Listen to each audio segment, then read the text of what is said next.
안녕하세요. 대단히 반갑습니다. 동서고금 당구에 얽힌 이야기들 6 주말농부.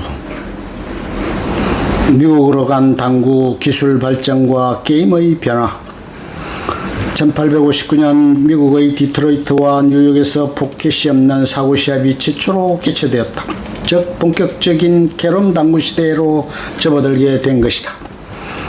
이때 경기 규칙은 사구 게임으로서 수구로 흰 공, 붉은 공 관계없이 맞추기만 하면 되는 게임이었다. 우리나라 30년대 초보자들이 치는 소위 요시다마라고 생각하면 될 것이다. 공을 맞추게 되면 1점을 획득하게 되는데 500점을 먼저 치면 이기는 게임이었다. 이 시합 결승전은 미국의 마이클 펠런과 프랑스의 악마라 불리는 유럽 선수가 맞붙게 되었다. 두 선수는 장장 7시간에 걸쳐 경기를 했는데 결국 펠런이 승리하였다. 그런데 이 경기에서 펠런에 의해 기록된 하이런은 9점에 불과했다. 정상급 선수들의 게임이라 하기엔 너무나 초라한 기록이다.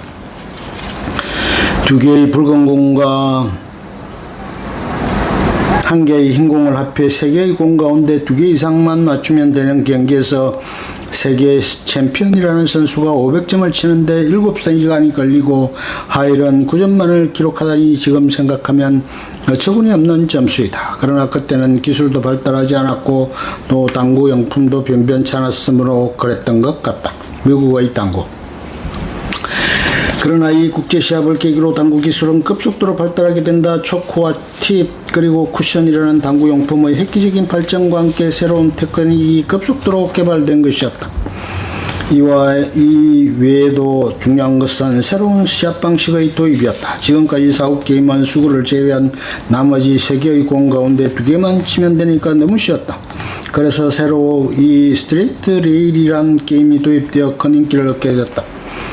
스트레이트 레일 게임이란 지금의 3쿠션 게임과 같이 공 3개를 사용하는 게임으로서 3개의 공으로 하는 사구 게임이라 생각하면 될 것이다.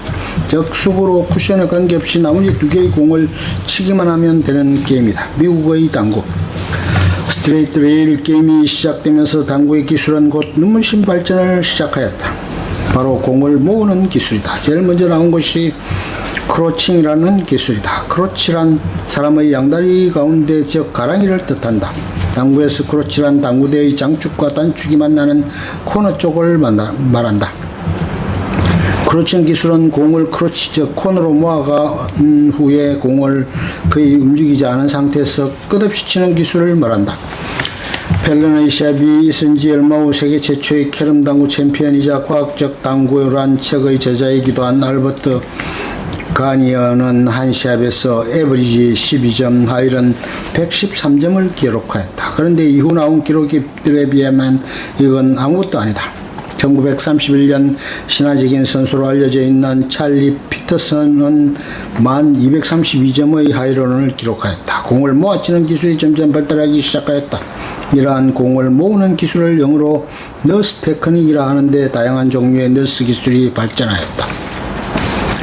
과학적 당구, 찰리 피터슨. 크로칭 기술이 소개되면서 스트레이트 레일 게임에서 선수들의 점수가 급속히 오르기 시작하였다. 그렇지만 선수들은 점수를 올렸지만 이를 관전하는 관중들은 따분하기 짝이 없었다. 생각해보시라. 공을 한쪽 코너에 몰아넣어놓고는 공을 거의 움직이지 않은 채 공을 수십 개 수백 개씩 치고 나니 구경하는 사람들은 무슨 재미로 그걸 보고 있겠는가.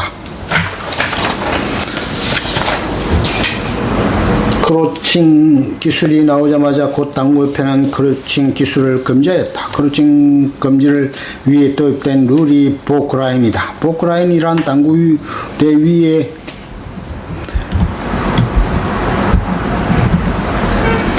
구획을 정하는 여러 개의 선을 그 한 구역 안에서 일정 수 이상의 공을 치지 못하도록 하는 규칙이다. 만약 개수를 넘어치게 되면 반칙타로 인정되어 상대방에게 차례가 넘어가게 된다. 보크라인을 설정하고 치는 스트레이트 레일 게임을 보크라인 게임이라고 한다. 크로치와 보크라인은 다른 말로 하면 거들이라고도 한다. 거들이란 여자들의 속옷을 말한다. 보크라인은 쉽게 말하면 코너 즉 크로칭을 방지하기 위한 규칙이다. 그런 의미에서 거들도 크로치를 가리는 역할을 하니까 보크라인 게임에 거들이라는 별명이 붙은 것 같다. 그런데 어떤 문제가 발생하여 이를 방지하기 위하여 새로운 규제를 도입하게 되면 그 새로운 규제를 회피할 수 있는 새로운 기술들이 개발되는 것이 세상의 이치다. 포크라인 도입 이후 처음 얼마 동안은 선수들의 에버리지가 크게 낮아졌다. 그러나 이것도 잠시뿐이었다. 다양한 방법의 너스 테크닉이 속속 개발되는 것이었다. 너스 테크닉이란 공을 모으는 기술을 말하는데 이미 19세기 후반 미국에서는 척너스, 패스너스, 다이언너스, 엣지너스, 레일러스 등 셀 수 없을 만큼 많은 너스 테크닉이 개발됐다. 너스 테크닉은 대부분 수구와 적구를 레일 근처로 모아 공의 움직임을 최소화하여 득점을 올리는 것이다. 공은 거의 움직이지 않고 계속 똑같은 형태로 거의 무한으로 칠 수 있게 하는 것이다. 이 중 가장 유명한 것은 레일러스로 레일에 붙은 공을 살짝 치면서 같은 모양을 계속 유지해 나가는 기술이다. 바로 우리가 요즘 셀이라고 부르는 게임 기술이다. 우리나라 당구TV의 코리아 당구왕 시합에서 이기범 선수가 셀이 기술로 521점의 하이런을 기록하여 화제가 된 적이 있지만 이 정도는 아무것도 아니다. 만약 포크라인 등과 같은 규제가 없다면 몇천 점씩 치는 선수가 수두룩이 나올 것이다. 하여튼 너스 테크닉은 계속되는 새로운 규제에도 불구하고 발전을 거듭해 단순한 너스 테크닉뿐만 아니라 너스 형태의 공을 흩어버린 후 다시 너스 형태로 만드는 등 실로 다양한 기술이 개발되었다.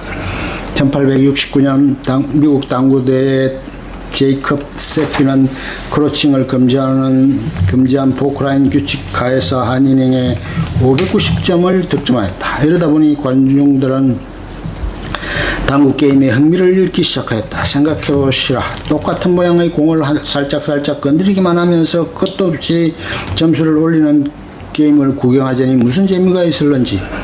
이 시합 후 세프는 마법사라는 비난을 받았다. 당구협회에서는 세프가 비교할 수 없는 너신 기술을 가졌다고 인식하였으며 더 이상 규칙 변경을 통해 이러한 고득점을 금지하는 것이 불가능할 것이라는 의견이 나오기도 하였다.